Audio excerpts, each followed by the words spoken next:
All right, we're recording. My name is Brandon Wells. I am one of the assistant program leads here in Roanoke, Salem, New River Valley's Project Healing Waters program. I am a Marine Corps veteran, 4 years in the infantry as an 0341 from 2001 to 2005.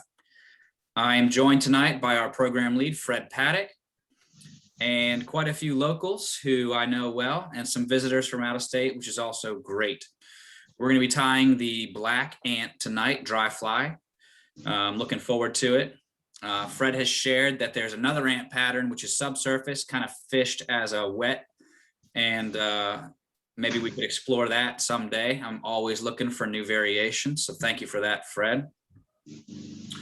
I have another camera that I'll switch to here in a moment, but I do want to share some kind of current events and otherwise local attractions that are starting up here in Salem and Roanoke. We have a new fly shop coming to Salem this week, actually, within the next 7 days. I'm going to read his bio. His name is Jeremy Carter. He was a guide out west for a few years. He guided in North Carolina as well, South Holston, Watauga. Also guided in Colorado on the Front Range, Rocky Mountain National Park, Big Thompson. He wants to very much cater to what Healing Waters has to offer. He's a civilian, but is throwing the book at us. I've talked with him at length. His son is on my son's T-ball team. And so he's trying to throw us discounts. He's trying to throw trips at us. I mean, the guy is all in, just a great human being all around. So please consider his fly shop once it gets off the ground here. I believe he said first day is the 12th of April. It'll be downtown Salem on Burwell Street, which if you're familiar with Salem, that is kind of off Thompson Memorial Highway near Roanoke College. If you're not familiar, Google his fly shop, which is called Carter Fly Fishing Company. Carter Fly Fishing Company. Looking forward to working with him. He really wants to support us in any way he can, even at a national level. But I think us locals get first pick of what he has to offer. So I told everybody I would share his fly shop opening up and hope him the best of luck. We also have a stream that we're cleaning up in the next 2 weeks or so. It's not a Healing Waters event, but myself and maybe one or two others will be going out to a local property and just cleaning up a local stream. So I'm looking forward to that very much. Mark Colwell, one of our members, is heading that up. If it's something you'd be interested in, it's going to be the 17th of April. It's not a Healing Waters event again, but it is just something that I think is the right thing to do for a local landowner who's thrown his private water at us. And the least we can do is maybe help him maintain it and make it look real good for us in the future. So there's some current events. Fred has shared that we're still a bit above the infection rate for Virginia. Unfortunately, we're going from the Johns Hopkins website. The infection rate is above 5%, which is bad for us because Project Healing Waters kind of corporate level has said it's got to be under 5% before we even think about re-engagement. A little frustrating, but here we are. We'll get there. The time is coming. I'm double vaccinated, which is great. I'm a teacher, so I got those shots early on. And as the rest of the population catches up, I'm sure Healing Waters will start to relax that, hopefully. What else? Tomorrow is the 1-year anniversary of my very first live video on Facebook, which is the platform we used prior to Zoom. It has been a wild 365 days. And most of the people I'm looking at tonight were actually on that first Zoom. It was pretty sparsely attended, but we've grown and changed since then. And I keep letting people in here as we continue through this Zoom tonight. So thank you all for coming each time for a year now. We'll go as long as we have to. I'm now going to shut up and change my camera over to the zoomed in version, and we'll get to tying this black ant.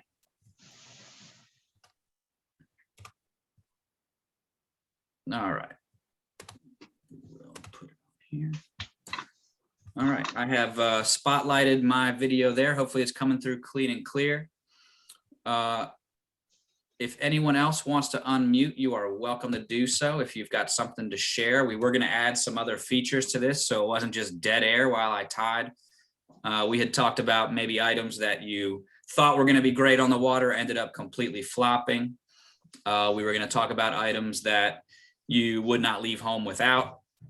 So if there's any knowledge that you want to share there, please feel free to chime in. I do have the chat open also. If it's something you'd rather not say out loud, I'm happy to read the chat on your behalf. But I'm going to get my thread run back to the bend here. Got my dry fly hook in. I believe it's a 14 that Kathy sent me, but tie whatever you're comfortable with. Those carpenter ants can get pretty big, which is what this pattern basically imitates. And it's really just 2 ingredients. You've got some superfine dubbing, black, and I'm going to use Grizzly dry fly hackle, but any dry fly hackle really will work. The Grizzly I like just because of the color variations that are intrinsic to it. So I'm going to run that thread all the way back.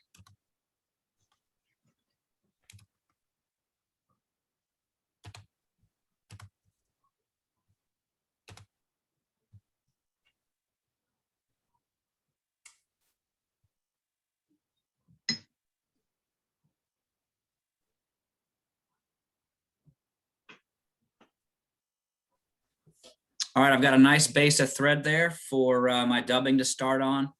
And the very next thing that I'm going to put onto the thread here is a nice little dubbing noodle. Fred, I see your chat there. They can be both dry and subsurface. So maybe once they start to drown a little bit, just let them kind of get under the water there. And then they're drowned ants and even easier targets for the fish. So thank you, Fred, for that.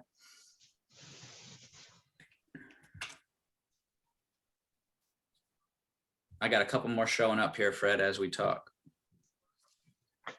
Up to 13.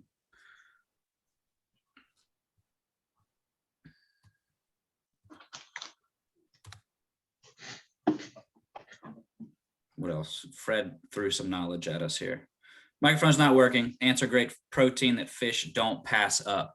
Yeah, I put on there that honestly, these are underrated flies. And I think Fred definitely just underscored that. It's wild how fast a brook or another trout will just smash this fly when it hits the water.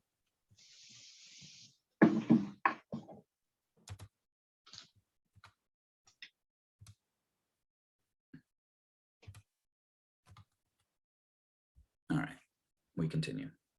I put some dubbing wax on there. It helps me not only get a pretty tight little dubbing noodle there, but it also grips the dubbing to the thread nicely. And I end up with a pretty nice finished product. As you can see, not a lot of dubbing there. We're going to just build up a little kind of sphere on the back end here before we tie in our hackle.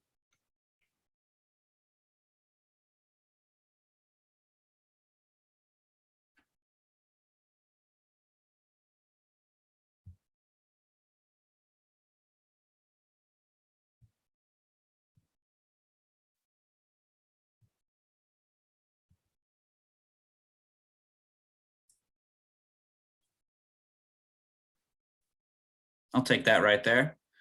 Just a little ball of dubbing.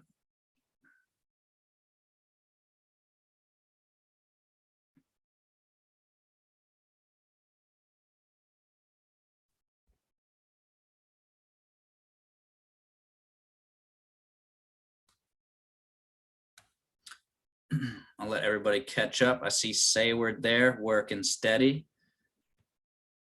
Cindy, you're oddly quiet. It always puts me on edge. Is everything all right?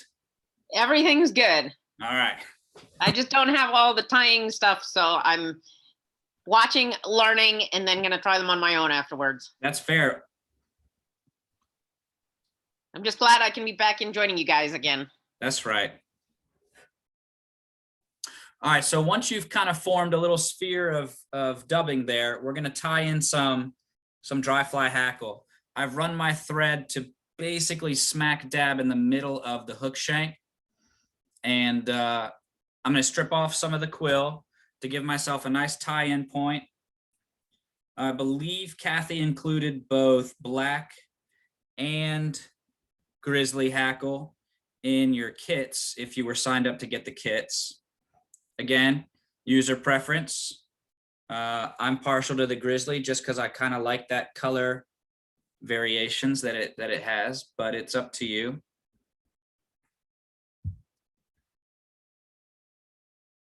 I see Sayward tying in her hackle there. She's ahead of me, so I better get a move on here.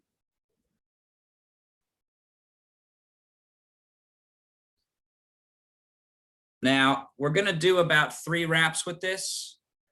We don't want too much. It's just legs of an ant. It doesn't need to be those fat hackle wraps that we typically associate with a dry fly. So just 2 or 3 wraps around and then capture what's left, and we'll move on to the front ball of dubbing.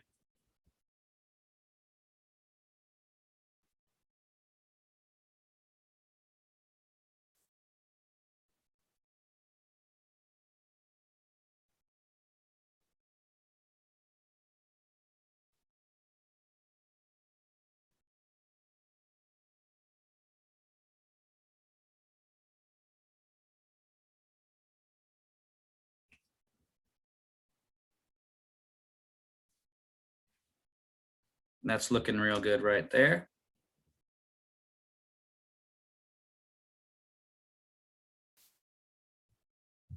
And snip off your tag end.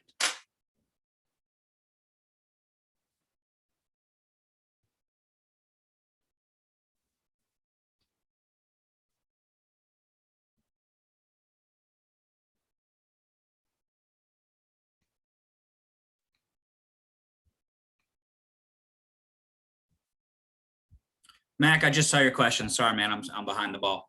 I would say the season is now.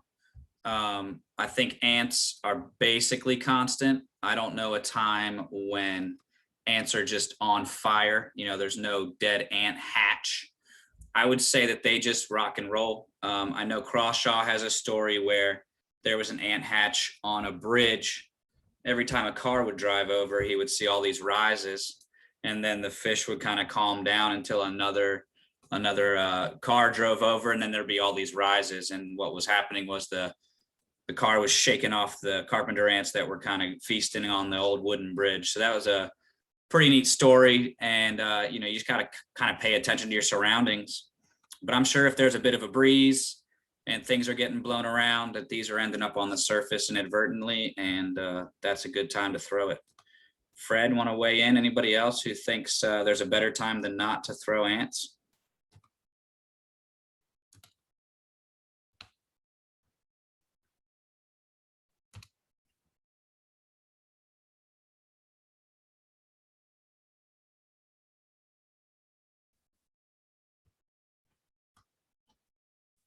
All right, so we're back on the front now. So we're heading towards the head of this ant.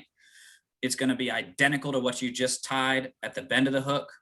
Small amount of dubbing, nice little ball there, and you're in business, and you're basically through with the fly.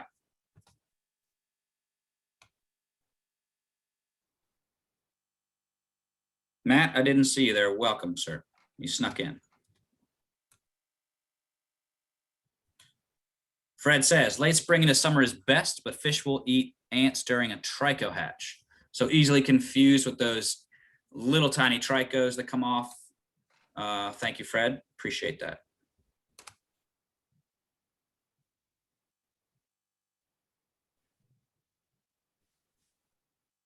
All right, I'm going to throw on my next layer of dubbing here.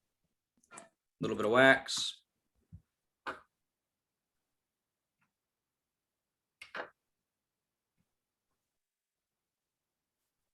Again, that wax allows that dubbing to just hang out on the thread while you get everything ready for your spin up.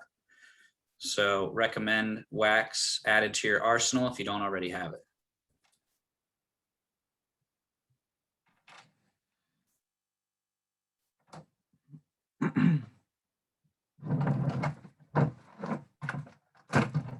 Tricos are the devil.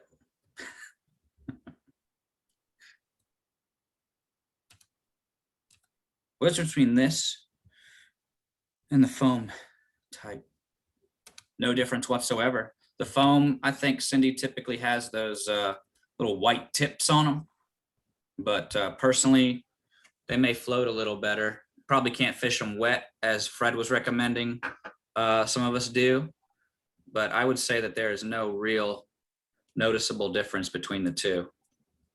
Is that Mark Colwell hanging out back there?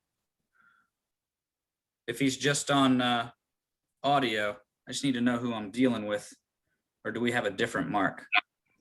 That would be me, sir. Affirmative. Just making sure. I'm actually on my phone. I didn't realize you could do these Zoom meetings on your phone. So, Hey, we're glad to have you either way. all technical and everything. Oh, yeah. So basically, if you want to fish a dry ant, either this or the foam are basically pretty much similar. But then you'll probably go over what you do. If you're going to fish this wet, do you tie it differently and put some weight on it or anything? Or you'll probably cover that? No, to answer your question directly now, you absolutely don't. So this fly, sorry, my head's a little chubby there. It's going to bother me. This fly will just kind of get waterlogged, Cindy, and it'll just drop below the surface. And if you kind of ignore it and no floating, as Fred said there, you don't have to worry about kind of putting weight on. It'll just slip through the surface film there and hang out just below the surface, drowned ant floating on down the river. Got it. Thank you. Yes, ma'am. Hey, Brandon. Go ahead. Yeah, just to add to one more piece of material to it, if they wanted to, I can't see very well, but CDC, white CDC shows up on the water real easy. You can spot your fly if you want to, fish it dry. And I know for brook trout, they predominantly go after dry flies in spring and summer. But I put a little wisp of CDC on the back right before you put the last cuff in the front. And not only does it help it float a little bit better, but you can see it. Fantastic tip right there. Thank you very much. That is definitely a drawback. This fly disappears onto the surface once you chuck it out there a few feet. So pretty much any motion near the vicinity of where your fly might be without some sort of high visibility tie-in, like Rosie mentioned, you're gonna want to just try to set that hook. Setting hooks is free, as they say. But that is basically the end of this fly. There is not a ton to it. And it'll float as long as you add some floating, shake it off pretty well, but otherwise it'll fish subsurface. It'll be a pretty great little ant pattern. David, happy to see you there, sir. Thanks for coming. Anybody else with questions? Ooh, Fred's getting serious here. Fred says, you can add a parachute post between the segmented bodies, parachute style hackle, or even swept wings for visibility.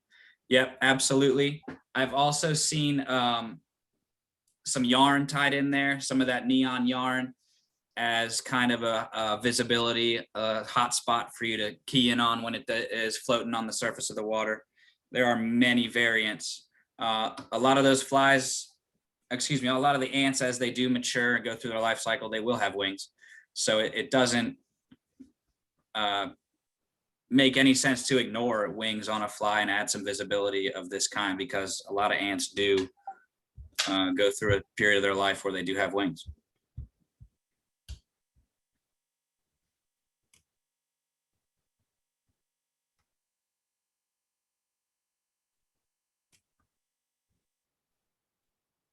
All right, go ahead, Becky. You need to unmute, dear. You. Okay. It also works well, with the cinnamon ant with the orangey red. Yes, And ma'am. I've had good luck where you actually do the cinnamon red on one end and the black on the other. But now those where I did with epoxy, or well, I don't use epoxy anymore. I use the UV Okay. stuff. But anyway, those work pretty good too. Great tip. Thank you. Yeah, the color variations, definitely. You change up your yarn, kind of get more of a fire ant looking situation on your ant. And I've heard, as Becky said, that they do black on on the thorax and then red on the head, or vice versa, just to give that kind of variation as well. Fred said the wings are for sighting the fly more than us than the fish. Got it. Thank you, Fred.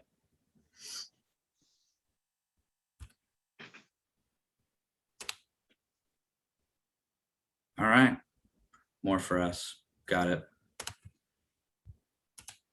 All right, I'm going to change back over to this. Change back over to this. Anybody else want to share anything for the good of the group? It's a pretty quick fly this evening. We had some announcements. Hopefully you caught those. If not, just watch the video again. I'll post it on YouTube as I do. Tomorrow it'll probably be up. And then I'll also have a link to all of our prior videos if you want to tune into anything you may have missed in the past. Other than that, I don't have much. Anybody have stories or anything else for us? Go ahead. Do you have time to do a variation? Could you show how to do one with a Yeah. parachute post, or is that too Ooh. hard? I mean, I don't know what all it entails, and I've only tied a parachute post once. Cindy, to keep it simple, just one little wisp of CDC, tie it in, it helps it float, and you can see it. CDC almost glows in the dark, the white stuff. Yep. Let me see if I have any CDC laying around, Cindy. I may have not. it right here. I have it right here. All right, Rosie, can you pass it to me? Yes, here you are, right there. That's like one you. little CDC. Can you see it, Cindy?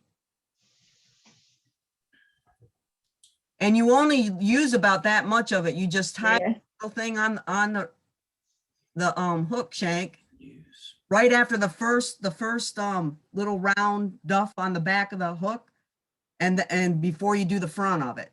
You know what, but after you do the hackle, and it just, I've got a little ant too that I made with the CDC on it. And you just make sure that it's only on the top of the fly. Yeah, you can see, I don't know if you Yeah. can see it, but the water, it shows up so good. Even with my bad eyes, I can spot this fly on the water. Could you hold it up one more time? Sure. There we go, right there. Oh, yeah. Okay. That's cool. Thank you. Yeah, you're welcome. Got it. It's a whole lot easier than tying posts are nice, but I can't tie them on, Fred. It's just something real simple to put on. Becky could Okay. tie those though. Aw. I don't think I have any. Cindy, I'm sorry, I would. But look, we'll push it. I'll make it a feature next time. We'll still be Brandon, you're hot in the fired. season. I'm sure I can find something online too. True. Like I said, true. I've only Oh, tied it yeah. once. I didn't think it was that hard when I did it, but It won't be Maybe nearly. I as good was, as this, though. who knows? I can't even remember where and during what event I tied one. I have one thing from Fred, our program lead. Anyone that has not received the COVID waiver, where you have to go online and click through a bunch of I agree to participate in Healing Waters events, and there's a risk of coronavirus, et cetera, please attempt to do that. You should have gotten an email or two. Yeah. I haven't got, I don't think I got an email. I might need another I email. got- Yeah, I got mine as an email. Okay, great. It's a few check boxes, and you say, I won't sue you guys if I get COVID in a nutshell, but I definitely, it'll help Okay. us on the backside as far as the re-engagement goes. We have to make sure you've signed the waiver before we can even think about meeting. So something we'll have to push on everybody, that's just part of life. Can you send it one more time? Absolutely. Sayward, you are one who will get it one more time. Okay. Sayward, did you get the message tonight, for example, for this meeting from me? Just, yeah, like 10, Okay. 15 or whatever. All right, we might send it out through our Is it- Google group. Did you put it in that email? I will. I just want to make sure we Oh. have a good email for you. I thought you put it in with the video, then I could just look back and see if it's All right. there. Yeah, that's a good call. We'll put the link in, Fred, if we can, and maybe when they get the video of this, they'll also see the waiver piece. But yeah, that's just some logistics that we're gonna have to cover. All right, Cindy, I owe you one CDC ant. But other than that, No, only if you want to. I'll get it. We'll get it. It's a good idea because they're hard to see. True. I mean, I have pretty good vision and it disappears on the water surface. So it's a good idea. Yeah, I have a terrible time being able to see dry flies on the surface. All right. Well, everyone, other than that, I'm going to roll out of here, get myself some dinner. I appreciate all of your attendance. Thanks, And- Brandon. I like this fly. Me Yeah. too. It's a good one. Thank you. It's a Yes, good one, thank you, yes. Brandon. Thank you all. Thanks, Brandon. you Here's so to a much. new year.